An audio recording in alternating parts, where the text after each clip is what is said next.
कियाओ लिन ने अपने दुकान में बने हुए कपड़े पहन रखे थे। उसी समय शू यान ने अपनी दादी को कॉल करने के लिए फोन उठाया। वो चाहती थी कि दादी भी देखे कि उन्होंने और कियाओ लिन ने कितना कुछ हासिल किया है। शू यान को लगता था कि इन कपड़ों की हर सिलाई और धागे में एक कहानी है और उसकी दादी जरूर उसे समझेंगी।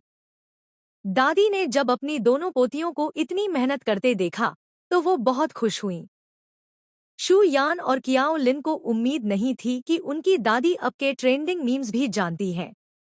हंसते हुए शू यान ने कियाओ लिन से कहा कि हर बार जब वो दादी को कॉल करती है तो दादी 1 सेकंड में उठा लेती हैं। वो चाहती थी कि एक दिन उनका बिजनेस पूरी तरह चल पड़े ताकि वो अपना छोटा सा घर खरीद सकें और दादी को अपने पास ला सकें। इसी बीच शू यान के कपड़े ले जा रही गाड़ी रास्ते में खराब हो गई। उसने तुरंत अपने दोस्तों को कॉल किया।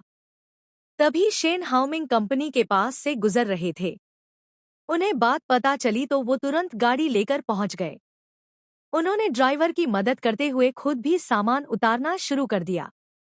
शू यान ने जब शेन हाउमिंग को इतनी विनम्रता से काम करते देखा तो उसके दिल में एक अजीब सी गर्माहट महसूस हुई। उसे लगा कि शायद उसने शेन को गलत नहीं समझा था, वो सच में भरोसेमंद इंसान है।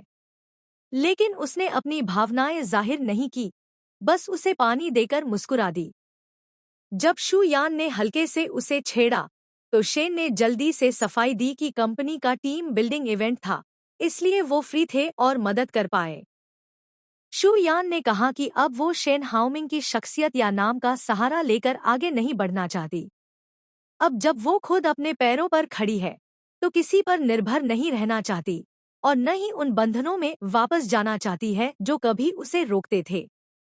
जब शू यान ने शेन हाउमिंग से कहा कि वो जियांग लियांग के खिलाफ कुछ न करें तो शेन को थोड़ा अजीब लगा। लेकिन जब शू यान ने कहा कि जियांग लियांग की चिंताएं भी पूरी तरह गलत नहीं हैं, तो शेन ने शांतिपूर्वक कहा कि वो उसके साथ अच्छे रिश्ते रखना चाहते हैं। थकान के चलते शेन हाउमिंग वहीं सो गए और गलती से शू यान के कंधे पर सिर रख लिया। शू यान पहले तो उन्हें हटाने वाली थी, लेकिन उनका थका हुआ चेहरा देखकर चुपचाप रहने लगी।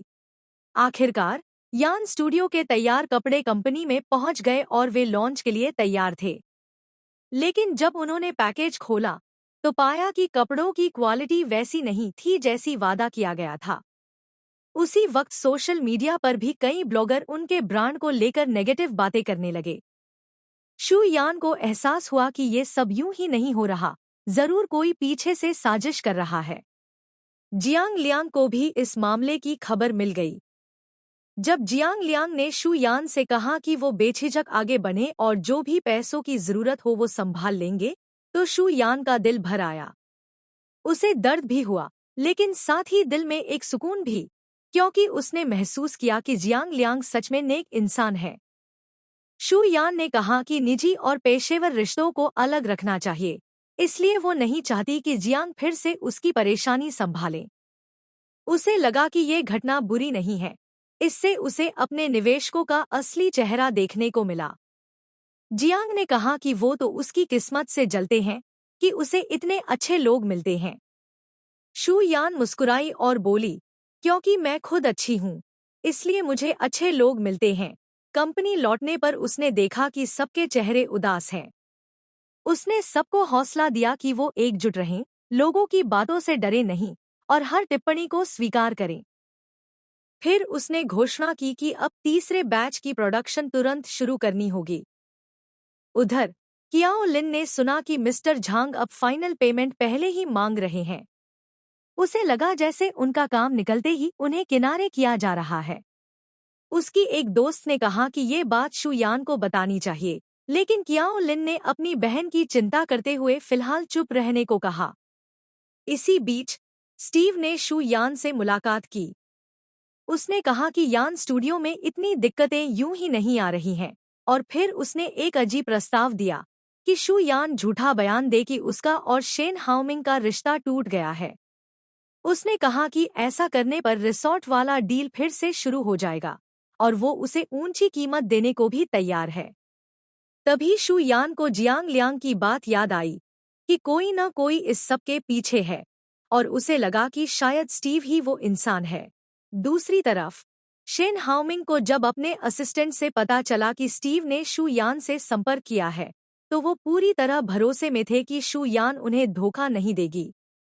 लिन ताओ, जो एक फाइनेंस एक्सपर्ट था, कियाओ लिन और शू यान से मिलने आया। उसने देखा कि एक इन्वेस्टर कियाओ लिन पर गुस्सा कर रहा है, तो उसने तुरंत अपनी प्रोफेशनल स्किल्स से उसका अकाउंट्स ऑडिट करना शुरू कर दिया। कियाओ लिन ने जब उसे इतना समर्पित देखा, तो महसूस किया कि वो पहले से कहीं ज्यादा जिम्मेदार और बदला हुआ इंसान है। उधर शेन हाउमिंग ने बाजिनलाई की पत्नी से मुलाकात की। उसे पता चला कि शू यान मुश्किल में है, तो उसने खुद आगे बढ़कर मदद की पेशकश की। लेकिन हालात अब बेकाबू हो चुके थे। एक तरफ कपड़ों की क्वालिटी की शिकायतें और दूसरी तरफ सप्लायर्स बकाया रकम मांगने लगे। किसी ने अफवाह फैला दी कि कंपनी की संपत्ति फ्रीज हो चुकी है। सब लोग तुरंत अपने पैसे वापस मांगने लगे। शू यान समझ गई कि ये सब लोग किसी के इशारे पर ऐसा कर रहे हैं, पर वो जानती थी कि अगर अब वो झुकी, तो आगे कोई भी उनके साथ बिजनेस करने की हिम्मत नहीं करेगा। शू यान ने देखा कि कुछ सहयोगी उसकी मुश्किलों पर खुश हो रहे थे। उसे पहले ही समझ आ गया था कि ये लोग अच्छे पार्टनर नहीं हैं। सब जानते थे कि पहले बैच के रेडीमेड कपड़ों की क्वालिटी बेहतरीन थी, फिर भी अब वही लोग नाटक कर रहे थे, जैसे उन्हें कुछ पता ही न हो। शू यान ने साफ कहा कि अगर कोई अब साथ काम नहीं करना चाहता, तो वो खुद ही फाइनल पेमेंट निपटा देगी और उन्हें जाने देगी। तभी बाजिनलाई की पत्नी यान स्टूडियो पहुंची। जैसे ही बाकी सहयोगियों ने उन्हें देखा, उनका रवैया तुरंत बदल गया। जो लोग कुछ मिनट पहले ऊंची आवाज में बात कर रहे थे, अब बड़े विनम्र हो गए। उसी वक्त शेन हाउमिंग भी आए और सभी पार्टनर्स से बैठकर शांतिपूर्वक बातचीत की।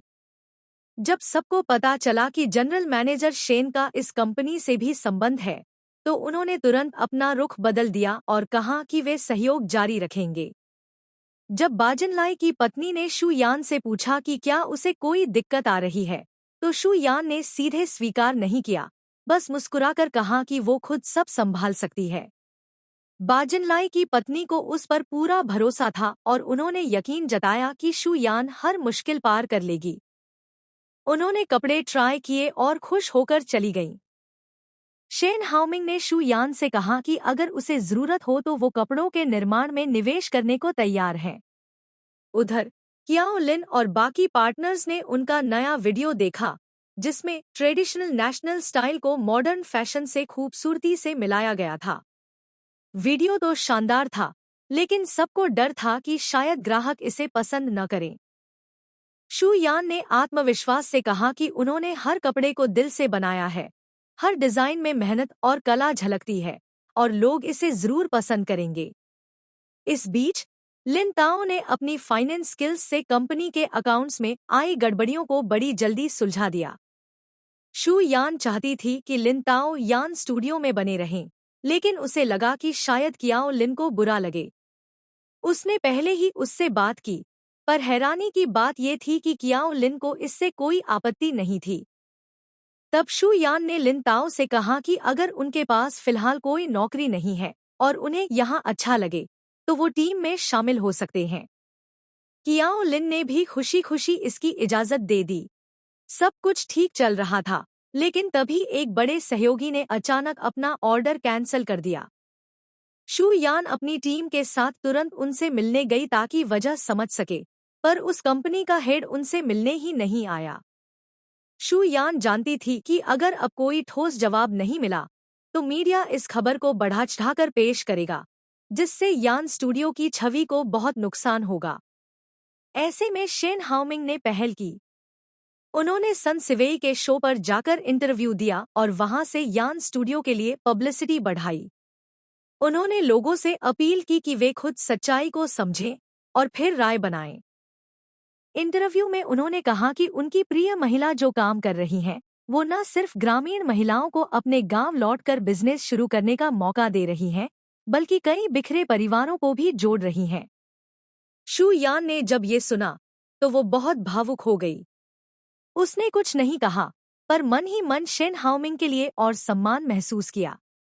उसे लगा कि इस बार पब्लिक ओपिनियन उनके पक्ष में है, इसलिए अब उन्हें इसे अपने फायदे में इस्तेमाल करना चाहिए और असली साजिश करने वालों को उजागर करना चाहिए। दूसरी ओर स्टीव को जब पता चला कि ऑनलाइन उसके खिलाफ बातें फैल रही हैं, तो वो परेशान हो गया। वहीं यान स्टूडियो को फिर से प्रतियोगिता में हिस्सा लेने की अनुमति मिल गई।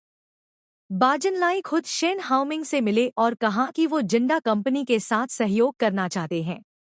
उन्होंने शू यान की मेहनत और जज्बे की तारीफ की और कहा कि वो भविष्य में साथ काम करने को लेकर उत्साहित हैं। लिन ताओ और यू यीमिंग की मुलाकात हुई। सबको लगा कि दोनों के बीच झगड़ा होगा, लेकिन यू यीमिंग ने खुद आगे बढ़कर हाथ मिलाया और सुलह कर ली। इस बीच शू यान लगातार ओवरटाइम काम कर रही थी ताकि इस प्रतियोगिता में बेहतरीन परिणाम मिल सकें। लिन ताओ ने आखिरकार कियाओ लिन को छोड़ देने का फैसला किया। वो चाहता था कि वो खुश रहे। शू यान ने पूरी लगन से कपड़ों की डिजाइनिंग की और शो के लिए संगीत व माहौल तैयार किया, लेकिन उसे लगा कि शो में अभी भी कुछ भावनात्मक कमी है। तभी शेन हाओमिंग आए। शू यान ने कहा कि वो शो को कहानी के रूप में प्रस्तुत करना चाहती है, ताकि लोग ब्रांड को और गहराई से महसूस कर सकें। शेन ने उसे कुछ सुझाव दिए और तभी शू यान को एक नया आइडिया आया।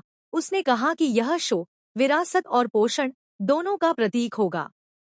अंत में यान स्टूडियो ने प्रतियोगिता में शानदार परिणाम हासिल किए। शू यान शेन हाओमिंग को धन्यवाद कहना चाहती थी, लेकिन उसने थोड़ा सस्पेंस बनाया और मंच पर जियांग लियांग का नाम लेकर उससे बहुत आत्मीयता से बात की। शेन हाओमिंग, जिसे न तो कोई तारीफ मिली और न ही पहचान, अंदर ही अंदर जलने लगा। जब उसने देखा कि शू यान और जियांग इतने करीब हैं, तो उसका गुस्सा और ईर्ष्या उसके चेहरे पर साफ झलकने लगी और उसका भाव पूरी तरह बदल गया।